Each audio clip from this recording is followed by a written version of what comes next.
यह कहानी सीतापुर गांव में रहने वाली सुमन की है, जो अपनी सास, ससुर और पति आदित्य के साथ रहती हैं। सुमन बेटा, जरा इधर आना।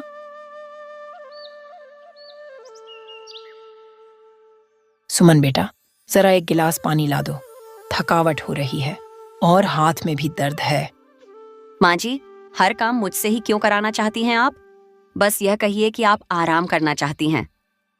बेटा, उम्र के साथ शरीर साथ नहीं देता। थोड़ा सा सहारा मिल जाए तो दिन भर की थकावट कम हो जाती है। माँ जी, मुझे हर दिन आपकी सेवा ही करनी होगी क्या? मेरे भी अपने काम होते हैं। बेटा, मैंने तो सिर्फ एक गिलास पानी ही मांगा था। देखिए माँ जी, मैं हर वक्त आप लोगों की सेवा के लिए नहीं बैठ सकती। मुझे भी अपना ख्याल रखना होता है। समझ सकती हूँ बेटा, लेकिन कभी कभी बुजुर्गों की भी जरूरतें होती हैं और ऐसे समय में थोड़ी सी मदद से हम बहुत खुश हो जाते हैं। माँ जी, मैं बस यही कह रही हूँ कि हर छोटी छोटी बात के लिए मुझे आवाज न दिया करें। खुद भी कुछ करने की कोशिश करें। बेटा, तुम्हें हमारी बातों से तकलीफ हो रही है, यह जानकर बहुत दुख हुआ। मैं कोशिश करूंगी कि तुम्हें परेशान न करूं। जी, यही अच्छा रहेगा। मुझे भी थोड़ा आराम मिल जाएगा। माया चुपचाप सुमन की बातें सुनती है और उसकी आंखों में हल्का सा दुख झलकने लगता है।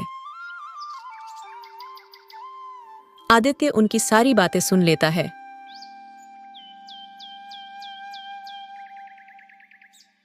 रात को आदित्य और सुमन अपने कमरे में बात करते हैं। सुमन, तुम्हारा आज माँ से इस तरह बात करना ठीक नहीं लगा। उन्होंने कुछ ज्यादा तो नहीं कहा था, बस पानी का गिलास ही तो मांगा था। तो मैं उनकी नौकरानी हूँ क्या? हर समय कोई ना कोई काम देते रहते हैं। मैं खुद भी थक जाती हूँ। सुमन, ये सेवा नहीं, हमारा कर्तव्य है। माँ बाबूजी ने हमें पाला पोसा है, क्या हम उनके लिए इतना भी नहीं कर सकते? तुम्हें आसान लगता है ये कहना आदित्य, लेकिन सारा दिन काम करके मुझे भी थकान होती है और तुम्हारी माँ हर वक्त कोई ना कोई बहाना बनाकर काम करवाती हैं। सुमन के आगे आदित्य की एक नहीं चलती और वो चुप हो जाता है।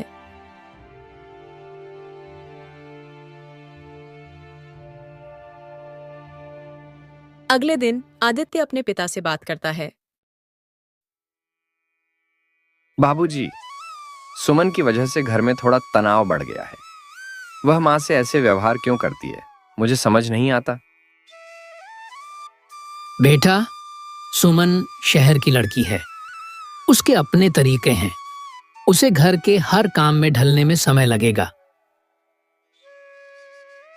पर बाबूजी, यह तो इंसानियत की बात है। माँ से थोड़ी इज्जत से बात करना तो सबका हक है। मुझे दुख होता है देखकर कि वह आप दोनों के लिए कितना बेपरवाह है।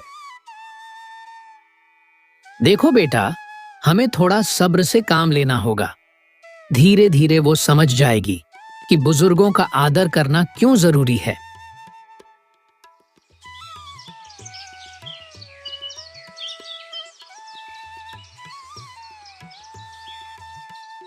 एक दिन माया का पैर चोटिल हो जाता है। माया दर्द से कराह रही होती है। सुमन बेटा, जरा मेरे पैर पर मलहम लगा दो, बड़ी चोट आई है।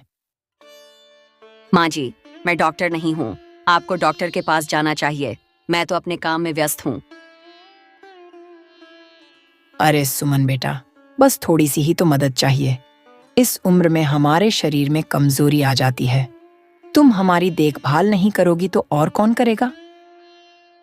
तो अब आप लोग मुझ पर बोझ बनने की सोच रहे हैं क्या? ये सुनकर माया की आंखों में आंसू आ जाते हैं। आदित्य ने सुमन की बात सुन ली थी और कमरे में आकर सख्ती से बोलता है। सुमन, तुम्हें शर्म नहीं आती? माँ चोट में है और तुम उनसे ऐसे बात कर रही हो। तुम मुझे हर बार क्यों दोष देते हो आदित्य? मैं कोई सेवा करने की मशीन नहीं हूँ। ये सेवा नहीं है, ये फर्ज है। क्या तुम समझ नहीं पा रही हो कि माँ बाबूजी ने हमें कितने प्यार से पाला है? तुम्हारे लिए सब आसान है। तुम दिन भर बाहर काम पर जाते हो और मुझे यहाँ हर दिन इनका ख्याल रखना पड़ता है। अगर इतना बोझ महसूस होता है तो मेरे साथ यहाँ रहना क्यों चुना? शादी के वक्त तुमने कहा था कि तुम मेरे परिवार को अपना परिवार मानोगी। क्या यही अपनापन है?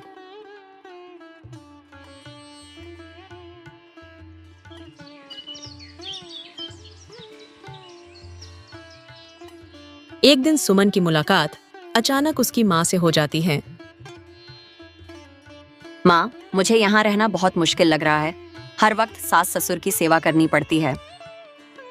बेटा, शादी का मतलब ही जिम्मेदारियां निभाना है। ससुराल में समझदारी से काम लो, तभी सब खुश रहेंगे। लेकिन माँ, मैं खुद पर बोझ महसूस करती हूँ। हर वक्त दूसरों के बारे में ही सोचना पड़े, यह मुझसे नहीं होता। बेटा, ससुराल में सबकी खुशियां बनाकर रखना भी तुम्हारी जिम्मेदारी है। थोड़ी सेवा करोगी तो तुम्हें भी आशीर्वाद मिलेगा। सुमन थोड़ा सोच में पड़ जाती है, पर फिर भी मन बदलने को तैयार नहीं होती।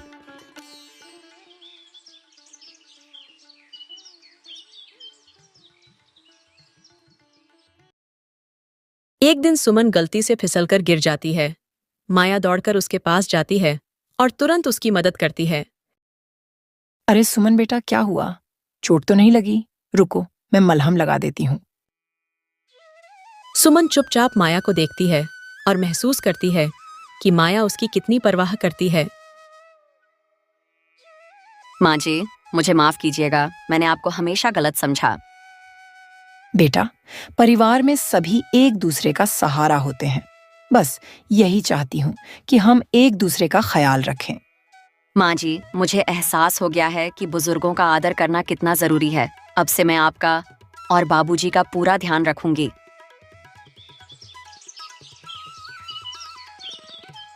कुछ दिन बाद आदित्य देखता है कि सुमन अब सास ससुर की देखभाल दिल से कर रही है। सुमन, तुमने जो बदलाव दिखाया वह देखकर दिल खुश हो गया। माँ बाबूजी के चेहरे पर मुस्कान देखकर अब मुझे भी सुकून मिलता है। आदित्य, अब मुझे समझ में आया है कि परिवार की असली ताकत बुजुर्गों का आशीर्वाद होता है। अब मैं हर मुमकिन कोशिश करूंगी कि माँ और बाबूजी को मुझसे कोई शिकायत न हो। अब तो हमारा घर सचमुच खुशहाल बन गया है सुमन।